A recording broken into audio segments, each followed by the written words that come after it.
Hi, welcome to my podcast, Becoming a Cut Flower Grower. I'm your host, Lydia, and I'm here to share my year of growing and selling cut flowers.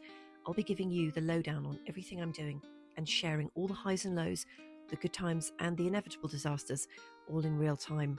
Join me on my cut flower journey, starting right now. Hello and welcome to the latest episode. It's Friday the 29th of May 2026, and as always I'm going to congratulate us on making it through the week with a very special congratulations for making it through a week with an epic heat wave. It has been so challenging this week. We've had a couple of days of really super high temperatures. We spiked at 35 on Tuesday, which I think I told you about, and then Wednesday, Thursday were also very warm. Thursday, I think we actually had a real sting in the tail. We had about 30 degrees right towards the end of the day, which I wasn't expecting. And as I talk to you now, it's Friday. It's still really warm out there, but it has definitely dropped and there's a little bit of a breeze. So it's been challenging with the sweet peas. Everything on the field, I have to say, is absolutely fine. Although some things I had mint in pots because it has to be contained in pots. They were definitely flagging yesterday evening when I did the watering, and the seedlings are all absolutely fine. They definitely need to get out of the trays this weekend. I'm having a mass planting event over the weekend. They have been absolutely fine this week, no issues whatsoever. They have spent the whole week under a parasol, so I've noticed a bit of some of the stems going a little bit leggy because they're obviously not getting the amount of light that they would like. But the flip side of that, if I'd taken the parasol down, they would have literally burnt to a crisp. So I'm sure they will sort themselves out when they get onto the field. Nobody is like dangerously big and wobbling over. I've just noticed that the stem length has just kind of shot up. Now I have got my first verbascum is flowering on the field. These are the tiny thumbnail size plugs that I bought last year, super cheap. They've been in all winter, barely had any water. They have had water this week. I did feel a bit sorry for them, but they are super lovely little plants. And one of the verbascum is actually flowering today, it's so pretty, but the only problem is it's very, very short. So it would be perfect for a bud vase, but not for anything else. And I'm sure the verbascums were supposed to be about, 60 to 90 centimeters tall. So I'm a little bit surprised. I think they've just panicked. That's what I think they've done, and just decided to just go for it. But it's only one out of the whole crop. So fingers crossed the rest of them will slow down now that the weather is cooling. Now, the most exciting thing to tell you about, amongst a whole load of exciting things, is that this is part one of my interview with my fabulous wedding and event florist, Jo Caldwell. We recorded the interview this morning. It was really more of a chat, actually. It wasn't a formal interview. We recorded it this morning, and I thought we'd probably take about 30 minutes on it, and it would just be one episode. And we ended up talking for 50 minutes. So what I've decided to do is cut it in half, and we'll do the first half tonight, and then we'll do the second half on Tuesday in the next episode. We could have spent probably all day chatting in there. We really got going. I did give her the list of questions in advance because this is not a topical political show where I'm trying to skewer her and make things difficult. I do want her to be as prepared as she possibly can be and have a chance to look over the questions first. So she had them a couple of days in advance, had time to think about them, and we recorded in her new studio, which is an absolutely fabulous space. It is on a farm, so about 20 minutes in, you will hear a lorry reversing right outside the studio door. And I was a bit panic-stricken. I didn't know whether to pause it and lose the flow and go and shut the door, or just to carry on and hope that the tractor got reversed really quickly. And it does. It passes very, very quickly, but you will hear the beeping. I mean, it could have been worse. This is why we didn't do it on the field, because it would have just been one ambulance going past after another. And also, there must have been a bird in the studio tweeting away as well, because it sounds like we've recorded in an aviary. But hopefully you'll be able to tune that out. So we cover a whole load of topics. There's a lot of questions to get through. We talk about pricing, stem lengths, conditioning, trends, photos, what to do if you don't have any decent ones. And it's a really fascinating insight into how a florist thinks and works. And I learned so much just from these 50 minutes. Now, let me tell you a little bit about Jo. She is an absolute ray of sunshine. I'm going to put the link to her website in the show notes so you can pop over and have a look. There's lots of pictures of her and all of the work that she does. She is an absolute wonderful person, always incredibly positive, a great communicator, and a genuinely warm and friendly person. So I'm not surprised she's so busy with all her events. Now, she set the business up in 2010. She won an award in 2019 for the best florist in our area. She does weddings, events, funeral flowers, bouquets, subscriptions, workshops, some of which are in fabulous locations where you can also get a glass of wine. And we met through Isabel, who runs my local plant nursery, who I'm currently making hanging baskets for. Joe used to have a studio there. And we were introduced, and I told Joe what I was doing. She was kind enough to meet me in October, I think 2024. So we're going back a little bit now. And she talked me through the kind of flowers that she wanted to use and the colours that she'd be using in 2025. So I could go away and purchase my seeds and basically grow to order. And the kind of deal that we had, such as it wasn't a proper deal, but I said, I'm very, very new. I was completely honest. I said, I don't really know what I'm doing, but I'm going to grow some stuff. And if it's ready for your weddings, I'm going to offer it to you. And if you'd like it, you're very welcome. But if I don't manage to be successful, I know that you're going to be able to buy stems from other suppliers. So it was a kind of win-win situation for everybody. And there were some weddings that I managed to get flowers for, some things that I grew specifically for the weddings, and then other things that I grew just weren't ready and they kind of missed the slot. That was entirely my fault. It was a learning curve. But she was gracious enough to just give me a chance to sell flowers into her. And she loved coming up to the field. She came up, had a look at everything, met the chickens, and she's been a really, really strong supporter. She's my number one buyer. And I just love working with her. And I think you'll find this very, very interesting. So without further ado, I'm going to play part one of the interview, and then don't switch off at the end, because I'm going to come back and talk to you at the end with some reflections on what we discuss in that section. So here it goes. Right, so first off, I'm going to say sorry about the state of my lip. Actually, I was going to mention this when I walked in. I got stung on the field trimming my living paths down, and I don't know what it was, but it looks like I've started to have filler and then either run out of money or told the woman to stop. A run-in with someone. I quite like it, actually. It feels weird. My other half is horrified. He's like, don't get any filler ever. And I'm like, I quite like it, you know. Anyway, tell me how the weddings went last weekend, because I saw you when you were just making everything and you were going to drop them off. We had a full workshop, didn't we? Yeah, it was good. I was quite glad to see the back of them before it got too hot. But it went well. 2 new venues that I've not been to before, which was lovely. One down on the river in Bray, yes. Mediterranean restaurant, beautiful. And simple arrangements on the table, nothing too fancy, but we took the bud vase idea and kind of elevated that, and there was lots of colour, so that looked really lovely. And the other was at the Stirrups Hotel in Bracknell. Again, I've not been there before, but a very slightly more traditional wedding. And everybody was very happy. Good. Very happy. All went well. Good. All delivered on time. Wonderful. Everywhere. It's always a bit of a chore when you've got 2 venues to deliver on the same weekend. On the same day. On the same day. Ooh, on the same day. I don't know how you do it. And I should say, they may have been simple, but they looked absolutely stunning. I mean, they were really gorgeous. You. Yeah, I do love it when there's a pop of colour.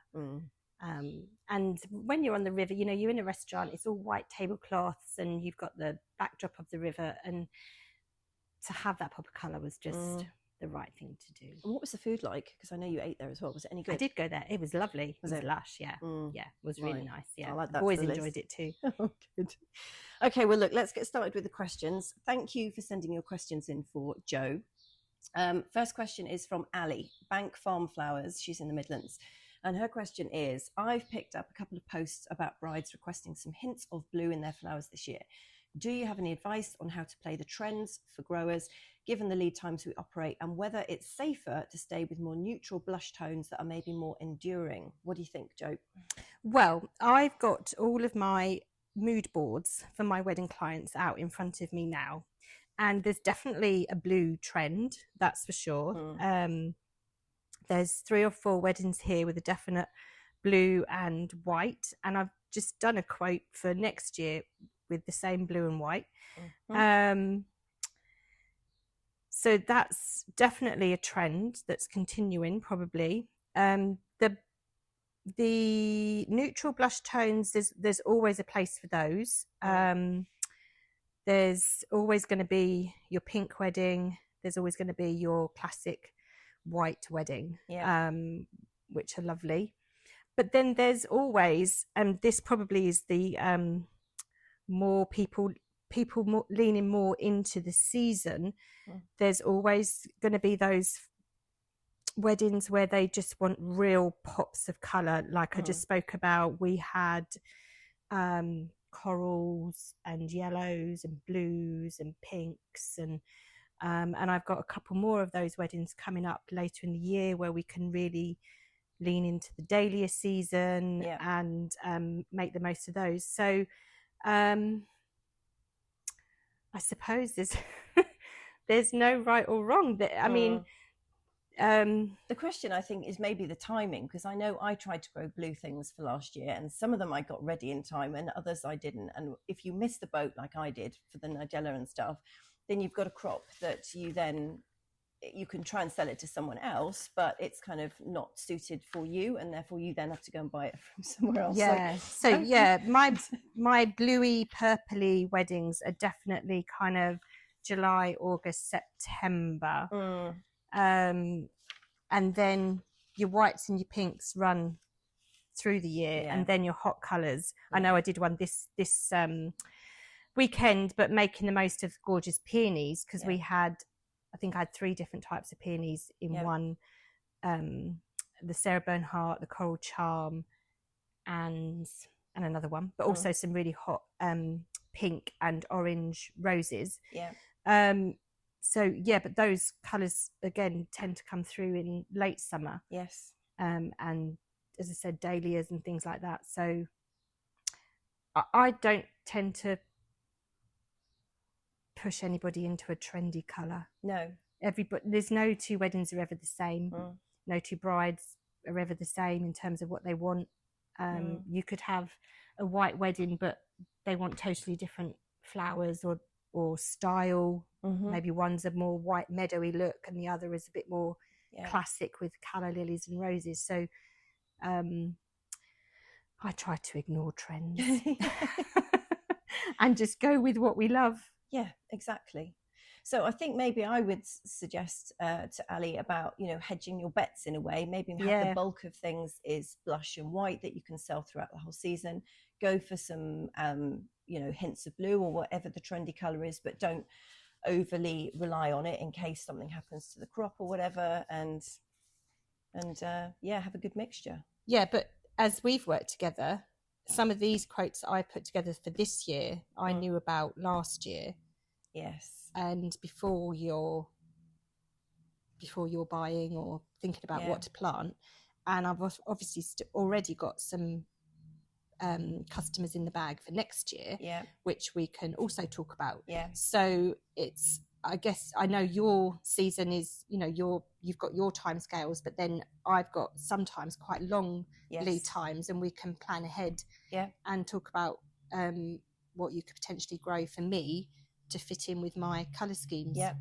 And that's really useful advice. So if you have relationships with florists, then ask them what they're going to be growing, what they're going to be wanting next year, so that you can make sure you get your seed ordered in time, so you've got the bases covered. And if you're not having that conversation with florists, then you need to start making friends with them and having those conversations, so especially if they're an event florist, because they will be working with long lead times. And you can be ahead of the game. Exactly. That's what we need. Okay, question number 2. This is from the Girls with the Flowers, and they are in Kent. So, to what extent are super long stems important to a florist? Obviously, different stem lengths are required for different work, e.g. table centres, bouquets, event showpieces. But how should growers think about stem length, given that some flowers are naturally shorter, but presumably still useful? And what's the most useful way that we can categorise and price the different stem lengths for our florist customers? There's quite a lot of questions in there, actually. Quite a lot of questions in there. I think it's fair to say every flower has its place as an event florist. So yes, I may well need those really long stems because we're creating a big pedestal arrangement, for example, that's going in an urn and it's sitting in the garden and, you know, of a venue or whatever. So we will need stems that are super long to create that impact. But at the same time, we're still filling pretty bud vases. So we might need everything from 30 to 100 centimeters and anywhere in between. And if I'm working on a particular wedding, and I do have a range of different arrangements to think about, there, as I say, if you've got shorter stemmed flowers, and I've had from you some nice pretty things that we can put on in bud vases, but then we need the bigger, blousier, the hydrangeas that I've had from you. And so foxgloves, obviously, foxgloves, amazing, and delphiniums, antirrhinums, or whatever. You know, so there's a place for everything. And I think somebody else asked us, or you had some follow-up questions with regards to pricing. And I mean, one of the most expensive flowers on the market is the shortest flower, and that's the lily of the valley. So, and then some of the cheaper flowers might be the taller ones. So it's kind of, there's no right or wrong. There's no right or wrong answers, I suppose. I think maybe if us growers are looking on, say, wholesale websites to try and work out our pricing, it's one of the techniques that we use. And we see that everything is like 60 or 70 centimeters. And we're like, oh my goodness, I'm not even sure I'm going to get that on the field. And we're like, I wonder if anybody's going to take it if it's shorter. But it's horses for courses, isn't it? Because if you've got table arrangements, that's what you want. Absolutely. Right? So I've bought, as you know, for some of my weddings, I've bought buckets of flowers from you, but it's not everything I need. And I've used imported as well. So you might use your taller imported stems for something, and then your shorter ones for other things. So, I mean, even, I suppose somebody asked me, I know we spoke about that most common stem length that somebody asked that question. If I was going to buy things from the wholesalers, that my most popular stem length is 60, because you know you're going to get a decent sized flower head. So sometimes when you're getting, if you're thinking about a rose, sometimes when you're getting a shorter length, the flower head's not as big. So you would go for something taller. But at the same time, when you're making bridal posies, or, you know, the bridesmaid's bouquet, 60 is too long. You end up cutting half the stem off. So you know that you can still work with smaller, shorter lengths. 30 is a good size for a bud vase, even a bit smaller. If you see some of my bud vases behind you on the shelf, they're only 10 centimeters long. So nice short little flowers, always a place for those. If you've if we're growing, if you've got stuff that we've spoken about for a wedding, some of it maybe is not grown as tall as you wanted. Probably not a problem. Probably not a problem, because if you think about as well the bouquets that I make for the bridal work, we can still work with shorter stems, but we'll always need the taller ones as well. One of the bugbears I had about stem pricing and stem lengths is just, you know, you've got a plant in the grounds, right? So it takes up the same amount of ground space as a plant with really, really tall stems. And you spend maybe the same amount of time looking after it, and it's in the ground for the same amount of time, so nothing else can go in there. And then if the stems are really short and you can't price the same as a plant with really long stems, you might think, oh, I'm not going to bother growing the short stem plant because I just can't get the money, because the pricing tends to go on the stem length. But it's interesting that you've said about the size of the flower head as well. I had not thought about that. So it's not just the stem length you're paying for, it's the flower head as well. So that, I think, is really interesting. Just even on a classic rose that is quite popular, the avalanche white tea rose, if you buy like a 70 or 80, you can buy them in 70, 80 stem lengths. I mean, Lord knows how they get them that tall. but then you also know you're going to get a really big flower head. But then, so you pay more for that. But then it's obviously taken them longer to grow to get it to that length than cutting it shorter at 40 or 50 centimeters. So that's really interesting. I had never thought about that. So Okay, question number 3. This is from Caroline of Sweet Pea Bracken in Oxfordshire. Caroline's question: is there a way of letting florists know that I have some flowers to sell on an ad hoc basis? Now, Caroline told me that she's a very new grower and she's growing in her garden and allotment. So she's not calling herself a professional grower yet, but she thinks she might have some flowers available occasionally. What's your take on this? Well, maybe try and explore your local area. You live in Witney, which is lovely part of the world, I have to say. You maybe so the person that sprung to mind here for me is as a sort of comparison is a local lady called Sarah at Marlow Cottage Garden Flowers, and she's a local grower. She doesn't sell to the likes of me, like buckets of peonies or whatever it is I need, but she does make up some beautiful little jam jar posies. And she sells them locally, Facebook, Instagram. They're always available. People can DM her for orders. Yeah. So those are quite nice. That's a nice thing to do. Yeah. And you can just make use of what you've got. It's all very seasonal. It's all very pretty. Maybe it's just very pretty. One peony in it and some lovely other nice things around. You've got your big hero flower. Something I also used to do, I don't know what local groups or whatever you have access to, but when my kids were at school, especially at junior school, the parents who knew me as a florist, I would provide little jam jar posies as teacher thank you gifts. Yeah. So those are sort of things that you could potentially do. Yeah. Maybe you have some local farm shops that you could use as a little outlet to sell, whether it is a bucket of whatever's going or make up small florist choice bunches, not very technical, or you can buy these lovely like paper sleeves to pop your flowers in and scrunch it, you know. So maybe look at different, maybe it's not providing it to the event florist or worry about that just yet. Maybe it's not providing it to the event florist or the florist shop, but maybe it's finding little ways that you can sell your flowers in other. I think that's really good advice, because it is quite a leap to go from growing to supplying wedding and event florists where the standard is so exceptionally high. And maybe it's a good chance to just refine and practice a bit more and work out how things perform and what you enjoy growing and what works for you on your soil.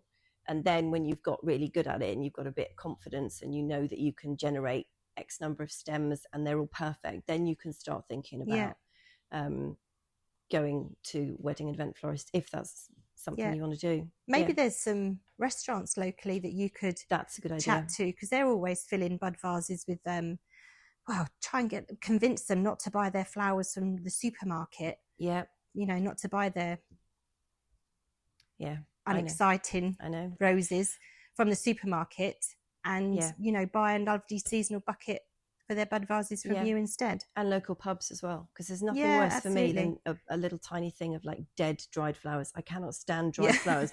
When you're having fresh food, it's just totally wrong to have dried up stuff that's turning to dust. But if you've got restaurants locally that are priding themselves on seasonal produce or local produce, then maybe a lovely bucket of seasonal flowers locally grown fits their ethos too. And Caroline, you might also make more money doing that as well, because if you sell wholesale like I do to Joe, you just don't make any money whatsoever. No, I'm joking. So yeah, I hope that helps, Caroline. Okay, next question. Question from Rachel. In addition to growing beautiful flowers, obviously, what could growers do to demonstrate their other benefits of working with them, like their reliability or their convenience to a florist like you, Joe? And is there anything else that you would want them to know about them before you decided to order from them? Interesting question. I've loved coming up to your plot and seeing what's going on. Oh, thank you. No, I love it. Having a look around, seeing what's coming, seeing what's growing, or so maybe inviting florists in to see where you are and what you're all about. and build your relationships up Yeah. with some local florists or whether it's wedding and event florists or shops. Yeah. Invite them up, definitely. I think there'll be a lot of growers just cringing inwardly about that, because we're all terrified about having people on the field, because you always want it to be tidy, and it's never tidy ever, no matter what happens. And there's always trip hazards and buckets and kind of mess. And you know what my place is like there's a whole load of stuff going on. So I know there's a little bit of hesitancy about doing that, but I do think if you think that's a great idea. No, I do think it's a great idea. I love, if you can. Yeah, no, definitely. I loved coming up to see you and see what's going on and see what's happening. And because it sparks some, I could do that with that. Or, yes. Do you know what I mean? Yes, I think so. But yeah, definitely. Reliability.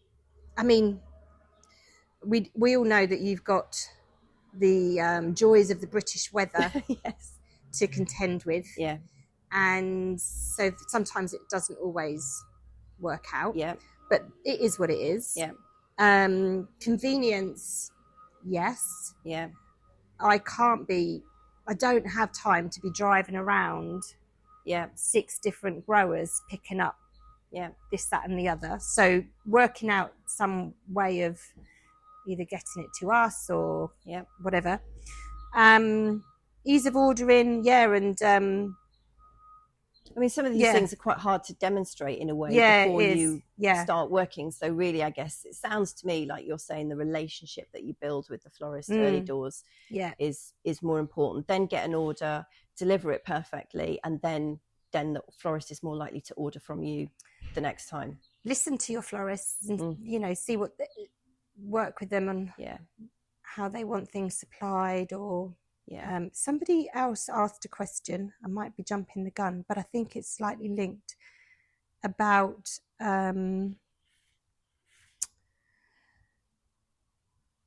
what we would wish. Louise's question about what we would wish local growers knew or did differently, but you're afraid to tell them.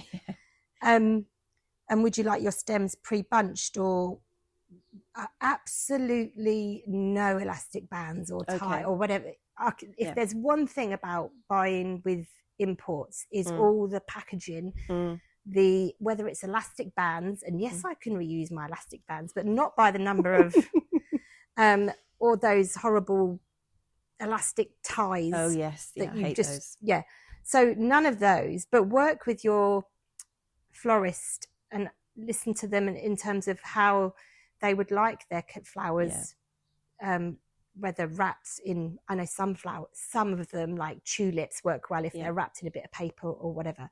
But more often just a lovely bucket of flowers suits me, and I haven't got any of that packaging to worry about or whatever. So that's really interesting. I was going to ask you about the elastic band question, because when I see how the imported flowers come in, I think, that must be really easy for you, because you can literally grab hold of a whole bunch of them, pull them out the van, shove them in the studio. They're so easy, whereas we supply things in buckets and you've got to lug these, and the stems are going this way and that way, and I just think, oh goodness, would you rather everything was wrapped and elastic banded? So thank you for answering that question. No, well, I think it might depend on what it is. I mean, as I say, tulips work well, don't they, if they're sort of snuggled in together and less chance of breaking, snapping the heads off. So think about that. But otherwise, I mean, but also that maybe a taller bucket for some of the taller stems. But otherwise, just a bucket of flowers as they are works well, and then that saves me a lot of time in the workshop sorting them out. So right. To answer Rachel's question. Okay, well we've done that one. So Lisa's question, she's talking about imported flowers. So which ones do you find don't import well, or that you're sometimes disappointed when you do order them? Because she would like to focus on growing those flowers. Clever girl. Yeah. So peonies at the moment, when we buy them from imported, some of our biggest problems are they've been cut too soon and they're like bullets and they're never going to ripen for a wedding. I mean, you saw me here last week with my buckets in warm air, and we've got all sorts of ways of trying to get them to open. But you can imagine they've also been in a cold store, whether it's the warehouse where they've grown, on a chilled truck, on, you know, then in my wholesaler's refrigerated warehouse. So they're chilled, and then you know, I then spend a mad few days trying to get them to open, and some of them have been cut, definitely been cut too soon. Peonies, so I think buying them locally might be better, because you can, I can get them from you much closer to the wedding day, and maybe you guys can nurture them into being just at the right, or cutting those ones that are just at the right point, because for a wedding you want them nice and open, and at their best, or for, dare I say it, for funeral work too, which I sometimes do. You don't want loads of, but if I was making a bunch of peonies for a customer to enjoy opening and in their vase at home, then yes, slightly more close. So I think, but with wholesale, you get what you're given. You order 10 stems, you get 10 stems, and you get what you're given. Maybe, so peonies definitely, I think, are a nightmare. And other delicate flowers like cosmos or cornflower, sometimes by the time we've got them, they're sort of going over, and those delicate petals are dropping. Again, if you can get them locally from someone much closer to the date, maybe on the Thursday of the Saturday wedding, and we can throw them in to the arrangements last minute, or we're making something on the day at the venue, then that works well. So flowers like that, maybe. Good suggestion. And also I would add to this, when you have this relationship with your florist, is to ask them to get to know what they're going to use these flowers for, so that you cut them at the right stage with what you've just said in mind. Well, I don't know about you, but I found that really, really interesting. That is just part one of the conversation we had. So in terms of the stem length, I thought it was really interesting when we were talking about this, because it's clearly, it's not all about the length of the stems. Florists need a really wide variety of stem lengths for all the different types of arrangements that they do. What I found particularly fascinating was that a longer stem equates to a larger flower head, which was news to me. Don't know why now on reflection I didn't realize that. I hadn't considered it, and it explains partially why the price for the longer stems is more expensive than the shorter stems. It's not just that extra stem length, because I often think, well, they just cut it off and throw it in the bin. It's all about the flower head size as well. So that, I think, is a really useful bit of information. Now, when we were talking about who to sell to if you're at an early stage or you're not quite ready to sell to florists, Joe offered up some really interesting alternatives, quite a few of them actually, including pubs and local restaurants. And I do think that's something worth thinking about before you dive straight into wedding and event florists, because I know I did it and it has been very, very challenging. I mean, I don't know why I do these things to myself. It's quite cruel. But it was something that I just decided from the off, and I couldn't even really list all the reasons why. I've got a few, which I'll tell you about, but it was something that I decided to do, and then I just tripped over loads and loads of times last year with it, and it would almost certainly have been a safer bet for me to go into trialing out my flowers in other different venues. But it's not the way I did it, and if you want to go straight into selling to florists, you absolutely go for it. But Joe did give some alternatives. And finally, I think when she was talking about how you demonstrate your benefits as a grower to florists, she had some really key points there.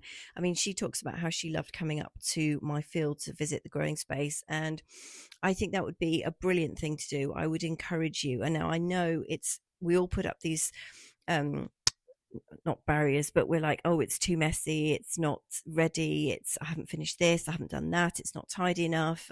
There's always a pile of dead stuff, there's weeds everywhere. Some of us are quite reluctant to have florists on the plot, because you obviously, it's like it's your shop window, you want it to look as good as possible, but I can assure you there is permanently mess. Even if you are a super tidy grower, there's just always going to be some areas that need a bit of work. So I would say don't worry about the mess, don't be shy about it. I thought it was interesting when Joe said that coming to the plot really sparked something in her. She'll often see something that I might not have told her about, either because I've completely forgotten, which is quite common, but also because I think, oh, that's not quite right. That won't fit with her style or her looks. And she did buy a couple of things from me that I wouldn't have ever run past her thinking they weren't quite right. And turns out she absolutely loved them. So I thought that was a very useful tip. Now, in part 2, the next episode, which is going to be coming out on Tuesday, we're going to carry on the conversation. We're going to talk about what she wishes growers knew from her standpoint, what to do when a florist stops buying from you, and conditioning, more about conditioning. So I very much hope that you've enjoyed tonight's episode and that you'll come back and join me for part 2 on Tuesday. In the meantime, have a fantastic weekend, happy growing, and I'll catch you on Tuesday.